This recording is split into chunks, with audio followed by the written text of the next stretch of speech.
সায়রা আলী চরিত্রে জয়ার ঝড়।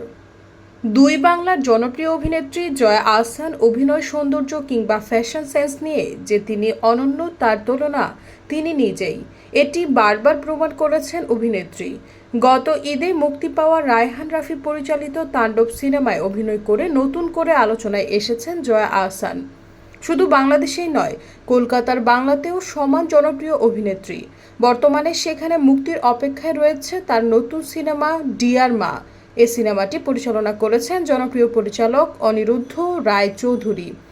এদিকে ঢালিউড কিং সাকিব খানের সঙ্গে স্ক্রিন শেয়ার করা তাণ্ডব সিনেমায় সায়রা আলী নামে এক সাংবাদিকের চরিত্রে অভিনয় করেছেন জয়া, যা নিয়ে দর্শকদের মাঝে চলছে বেশ আলোচনা সমালোচনা। সায়রা আলী লুকে ফটোশুটের বেশ কিছু ছবি শেয়ার করে নিয়েছেন জয়া আহসান। সামাজিক মাধ্যমে একগুচ্ছ ছবি শেয়ার করে নেন অভিনেত্রী। সৈয়দা ফারিয়া, সমযুগ।